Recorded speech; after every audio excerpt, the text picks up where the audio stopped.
ટોપ સ્ટોક્સની details જાણીએ સહયોગી નીરજ અને આરતી પાસેથી. આપણને ગુડ મોર્નિંગ નીરજ, કે આ સ્ટોક્સ ફોકસમાં રાખીશું. જી ગુડ મોર્નિંગ ફરી એકવાર. અને ખાસ કરીને બીઈએલના પરિણામો આજે આવ્યા છે. ઘણો મહત્વનો સ્ટોક છે. છેલ્લા ઘણા દિવસમાં સારી તેજી આવી છે. ગયા અઠવાડિયે પણ સારી તેજી જોઈ હતી અને આજે પરિણામો આવ્યા છે. પરિણામો પર નજર કરીએ તો જુઓ, પ્રોફિટ અહીંયાથી 2127 કરોડ પર રહેતો જોવા મળ્યો છે. 9 સારો આંકડો છે. યર ઓન યર બેઝિસ પર 20% ગ્રોથ. રેવન્યુ અહીંયાથી 9150 કરોડ પર જોવા મળી છે. અનુમાનથી સારો આંકડો 7% ગ્રોથ. એબિટા અહીંયાથી 2816 કરોડ પર જોવા મળ્યા છે. 23% ગ્રોથ અહીંયા યર ઓન યર બેઝિસ પર. અને માર્જિન જે 25.6%નું અનુમાન હતું 30.8% પર આવ્યા છે. 26.7% ગયા વર્ષે હતા એની સામે. એટલે દરેક મોરચે પરિણામો અહીંયાથી સારા છે. ખાસ કરીને અહીંયાથી થોડા ગ્રોસ માર્જિનની અંદર થોડીક ચિંતા જોવા મળી હતી, પરંતુ વર્કિંગ કેપિટલ જોઈ લો કે અન્ય કોઈ પણ આપણે માપદંડ જોઈએ તો બધા માપદંડમાં બીઈએલ અત્યારે એક સારી રીતે ઊભી છે. સારા પરિણામો આપણને આવતા જોવા મળ્યા છે. કદાચ આપણને તેજી જોઈ લીધી છે તો તેજી ઓછી જોવા મળે કે થોડું પ્રોફિટ બુકિંગ આવતું જોવા મળી શકે, પરંતુ પરિણામો સારા છે અને કદાચ એને પગલે આજે એક સારી તેજી પણ અહીંયા તમને બીઈએલમાં આવતી જોવા મળે. એટલે એના પર એક ધ્યાન રાખજો, કારણ કે જો બ્રોકરેજ પણ અહીંયાથી તમને મોર્ગન સ્ટેનલી ઓવરવેટનું રેટિંગ આપી રહ્યા છે. 364ના ટાર્ગેટ તેઓ આપી રહ્યા છે. એટલે એના પર એક ખાસ ફોકસ રાખવાનું. બીઈએલ આજે સ્ટોક ઓફ ધ ડે રહી શકે છે. બીજી તરફ પાવર ગ્રીડના પણ પરિણામો આવ્યા. અહીંયા પરિણામો નબળા રહ્યા છે થોડા, કારણ કે જો નફો 4336 કરોડ પર રહેવાનો રહ્યો છે. અહીંયાથી 5% ઉછાળો છે, પરંતુ અનુમાન થોડુંક વધારે એનું હતું, 4500 કરોડ આજુબાજુનું. અને એટલે અનુમાન કરતાં આંકડો ઓછો છે. આવકમાં પણ ઓલમોસ્ટ 12000 કરોડનું અનુમાન હતું, પરંતુ 10982 કરોડ પર આવી છે. એબિટા અહીંયાથી 10000 કરોડને પારનું અનુમાન હતું, જે 9222 કરોડ પર રહ્યા છે. અને માર્જિન અહીંયાથી 84.3%નું અનુમાન હતું, 84% પર રહ્યા છે. એટલે દરેક જે નંબર્સ છે તે આપણને ઓલમોસ્ટ અનુમાનથી થોડાક નબળા રહેતા દેખાઈ રહ્યા છે. ભલે તમને અત્યારે યર ઓન યર બેઝિસ પર એક સારો ગ્રોથ દેખાઈ રહ્યો, પરંતુ પરિણામો અનુમાન કરતાં નબળા છે. એટલે એના પર એક ફોકસ રાખજો. આજના દિવસે તમને કદાચ પાવર ગ્રીડમાં થોડું ઘણું દબાણ આવતું જોવા મળે. બીજી તરફ એફએનઓની કંપની પેટ્રોનેટ એલએનજીના પરિણામ આવતા દેખાયા. માફ કરશો, પ્રોફિટ લગભગ 23% જેટલો વધ્યો છે. રેવન્યુમાં 0.5%નો વધારો છે. એબિટા અહીંયાથી 21% વધ્યા છે. અને માર્જિન 10.2% પર હતા, જેની સામે વધીને તમને અહીંયા 12.3% પર રહેતા જોવા મળ્યા છે. એટલે જો સારા પરિણામો અહીંયાથી ખાસ કરીને જોવા મળ્યા છે. અને ડિસ્પાઇટ રેવન્યુ થોડીક ફ્લેટ રહી છે અને પરિણામોની અંદર એક બહુ મોટો જે પ્રોફિટમાં જે એક ઉછાળો જોવા મળ્યો છે, એ અમુક પ્રોવિઝન્સ ગયા ક્વાર્ટરની અંદર પાછળના ક્વાર્ટરોમાં કર્યા હતા, એને રિવર્સ કર્યા છે. એટલે કે પ્રોવિઝન હટાવી દીધા છે, જેને લઈને ખાસ કરીને આપણને પ્રોફિટની અંદર એક સારો ઉછાળો જોવા મળી રહ્યો છે.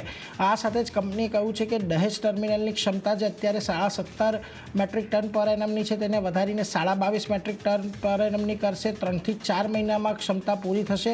અને લાંબા ગાળાના એલએનજીના ભાવ લગભગ $10 MMBTU છે. અને ભારતીય માર્કેટમાં એલએનજીના ભાવ પણ $10 MMBTUથી નીચે જ ઈચ્છે છે, જે સ્પોટ એલએનજી કરતાં લગભગ $1.5 જેટલા સસ્તા છે. અને જૂનથી પાવર પ્લાન્ટની માંગ વધવાની ધારણા અહીંયાથી જોવા મળી રહી છે. એટલે ખાસ કરીને ધ્યાન રાખીશું. પેટ્રોનેટ એલએનજી પરિણામો આજે થોડાક આપણે સારા રહેતા જોવા મળ્યા છે. જુઓ, સીએલએસએ થોકે અહીંયા અંડર પરફોર્મનું રેટિંગ આપી રહ્યું છે, 270ના ટાર્ગેટ આપી રહ્યું છે. એમનું કહેવું છે પેટ અહીંયાથી અનુમાન કરતાં વધારે જોવા મળ્યો હતો, પરંતુ ખાસ કરીને કોર પરફોર્મન્સ જે હતું કંપનીનું, એ થોડું નબળું રહેતું જોવા મળ્યું છે. એટલે એના પર એક ફોકસ ખાસ કરીને રાખીશું. બીજી તરફ ડીએલએફના પરિણામો આવ્યા. જુઓ, સારા પરિણામો અહીંયા રહ્યા છે, પરંતુ ખાસ કરીને માર્જિન પર એક અસર આવતી જોવા મળી છે. 36% જેટલો પ્રોફિટ વધ્યો છે, 46% જેટલી આવક વધી છે.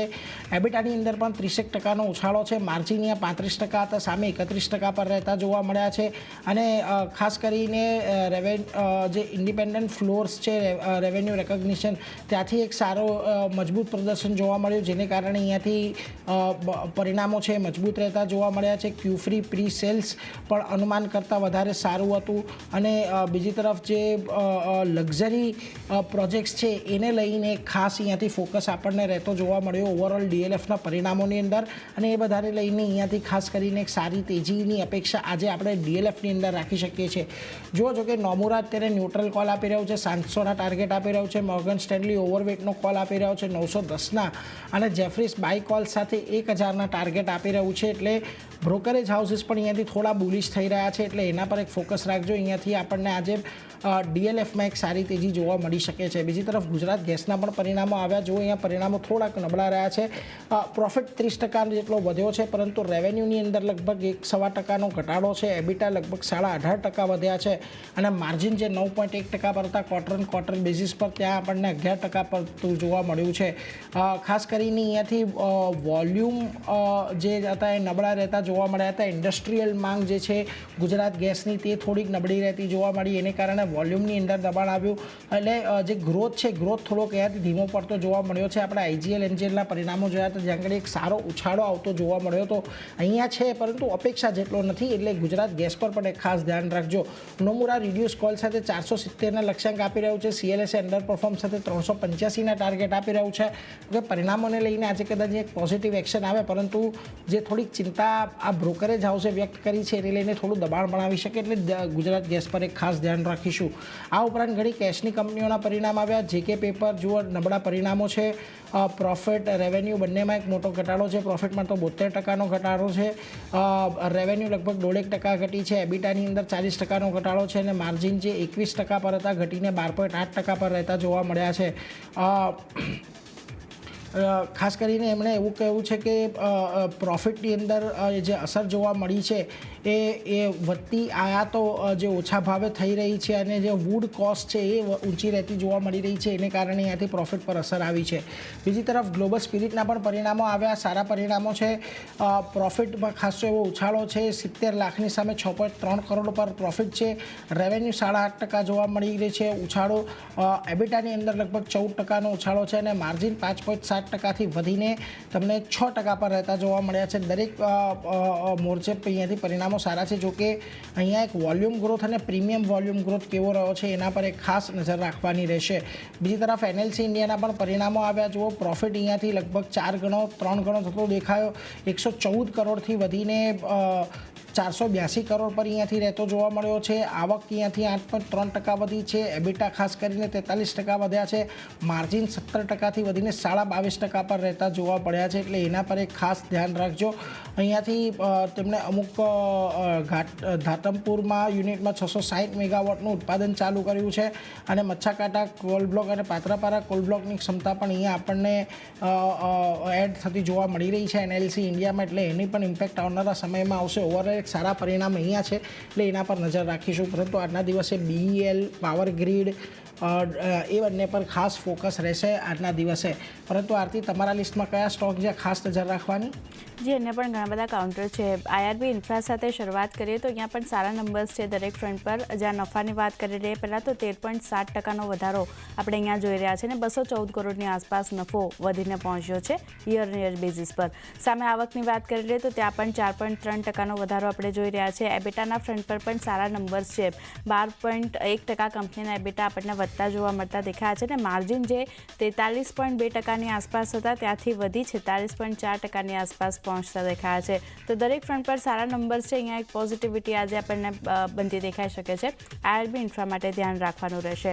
નેક્સ્ટ કાઉન્ટર એચઈજીનું છે. અહીંયા પણ જે રીતે આપણે પરિણામ જોઈ રહ્યા છે, સૌથી પહેલાં વાત કરી લઈએ તો કંપનીની જે 32.9 કરોડની નફો હતો તેની સામે 73.7 કરોડની ખોટ કંપનીને થતી દેખાઈ રહી છે. સામે આવકમાં પણ જુઓ 0.8%નો મામૂલી એવો ઘટાડો આપણે જોઈ રહ્યા છે, અને એબિટા લોસ ખાસ કરીને જે 42.7 કરોડ પર હતા ત્યાંથી 55.4 કરોડ પર આપણને આવતા દેખાયા છે. તો એબિટા લોસ પણ આવતો દેખાયો છે ખાસ કરીને, અને કંપની નફામાંથી ખોટમાં આવતી દેખાઈ રહી છે. તો ખરાબ નંબર્સ છે અહીંયા.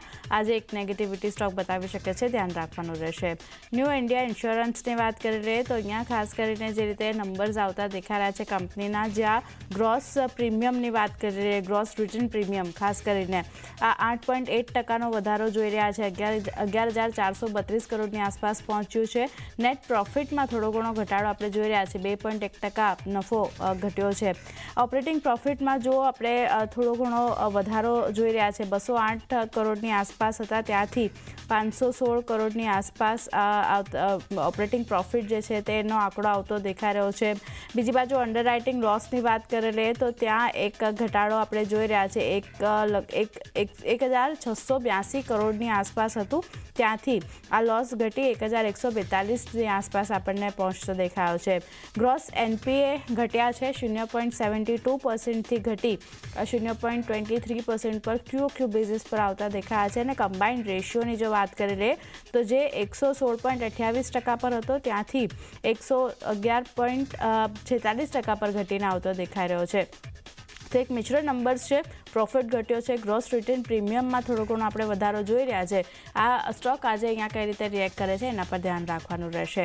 માર્ક્સિન્સ ફાર્માની વાત કરી લઈએ, સારા નંબર્સ છે, માત્ર માર્જિન થોડું ચિંતા બતાવી રહ્યું છે, પણ પ્રોફિટના ફ્રન્ટ પર જુઓ 15.6% નફો વધ્યો છે, સામે આવકમાં 26.5%નો વધારો આપણે જોઈ રહ્યા છે. એબિટાના ફ્રન્ટ પર પણ નંબર સુધર્યા છે, 14.9% એબિટા વધી 125 કરોડની આસપાસ પહોંચ્યા છે, પણ માર્જિન થોડા ઘણા દબાણ બતાવી રહ્યા છે. 19.6% ની સામે માર્જિન ઘટી 17.8% પર આવ્યા છે. તો માત્ર માર્જિનની ચિંતા છે, પણ બાકીના દરેક ફ્રન્ટ પર સારા નંબર્સ છે. અહીંયા સ્ટોક કઈ રીતે રિએક્ટ કરે છે એના પર પણ ધ્યાન રાખવાનું રહેશે. પીઆઈ ઇન્ડસ્ટ્રીઝ નેક્સ્ટ ફોકસમાં મિશ્ર નંબર્સ છે અહીંયા, કારણ કે નફો 10.6% ઘટ્યો છે, 330 કરોડની આસપાસ પહોંચ્યો છે. સામે આવકની વાત કરી લઈએ તો 2.6%નો વધારો આપણે ત્યાં જોઈ રહ્યા છે. એબિટાના ફ્રન્ટ પર નંબર્સ સુધર્યા છે, 3.1% કંપનીના એબિટા વધીને આવતા દેખાયા છે. અને માર્જિન મામૂલ એવા સુધર્યા છે, 25.4%ની સામે 25.5% પર માર્જિન આવ્યા છે. તો અહીંયા પીઆઈ ઇન્ડસ્ટ્રીઝ પર ધ્યાન રાખવાનું રહેશે. મિશ્ર નંબર્સ છે, કઈ રીતે સ્ટોક રિએક્ટ કરે છે એના પર ધ્યાન રાખવાનું રહેશે. બ્રોકરેજ રિપોર્ટની વાત કરી લઈએ તો જેફરીઝનો પીઆઈ ઇન્ડસ્ટ્રીઝ માટે બ્રોકરેજ રિપોર્ટ આવ્યો છે. બાય કોલ તેમણે આપ્યો છે 4,460 રૂપિયા પ્રતિ શેરના લક્ષ્ય સાથે. તેમનું માનવું છે અનુમાન કરતાં આવક જે છે તે થોડા ઘણા ઓછા રહેતા દેખાઈ રહ્યા છે, પણ જે રો મટીરિયલ કોસ્ટ છે જે ઓછા છે એને ખાસ કરીને પાસ ઓન કરવામાં આગળ મદદ મળતી જોવા મળશે, જે પ્રાઇસ કટ કરવામાં આવ્યા છે એને લીધે. તો એને કારણે તેઓ બાયકોલ આપી રહ્યા છે, ધ્યાન રાખવાનું રહેશે. નેક્સ્ટ કાઉન્ટર શ્યામ મેટાલિક્સનું છે. અહીંયા સમાચારનું રિએક્શન જોવા મળશે, કારણ કે વેગન મેન્યુફેક્ચરિંગ કંપનીથી શરૂ કરતી જોવા મળશે.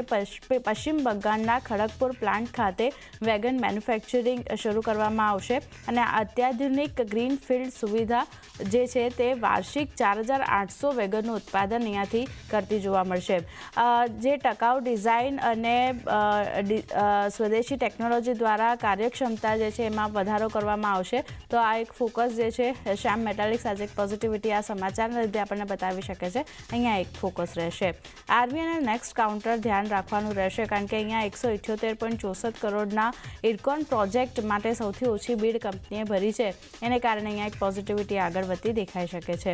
નેક્સ્ટ કાઉન્ટર HFCLનું છે. નવા ઓર્ડર મળવાના સમાચાર અહીંયા આવી રહ્યા છે, જ્યાં કંપનીને 173.7 કરોડના નવા ઓર્ડર મળ્યા છે, જેમાં 5G માટે indigenous manufacture telecom networking equipment supply કરવા માટેનો ઓર્ડર કંપનીને મળ્યો છે, ને કારણે એક પોઝિટિવિટી આગળ વધતી દેખાઈ શકે છે. અહીંયા એક HFCL ધ્યાન રાખવાનું રહેશે. અને છેલ્લે ઝેગર પ્રિપેર્ડની વાત કરી લઈએ તો કરાર કરવાના સમાચાર આવતા દેખાઈ રહ્યા છે, જ્યાં વ્હાઇટ ટોક ઇન્વેસ્ટમેન્ટ સાથે 3 વર્ષના કરાર કર્યા છે, અને એક્સપેન્સ અને બેનિફિટ સોલ્યુશન માટેના કરાર કરવામાં આવ્યા છે. તો અહીંયા પણ એક ધ્યાન રાખવાનું રહેશે ઝેગર પ્રિપેર્ડ. અહીંયા કઈ રીતે સ્ટોક રિએક્ટ કરે છે એના પર ધ્યાન રાખવાનું રહેશે. તો ચાંદની ઘણા બધા કાઉન્ટર છે, જે નીરજે જણાવ્યા, મેં જણાવ્યા, બધા ફોકસમાં રહેશે. જી, તો બધી કંપનીઓ આજે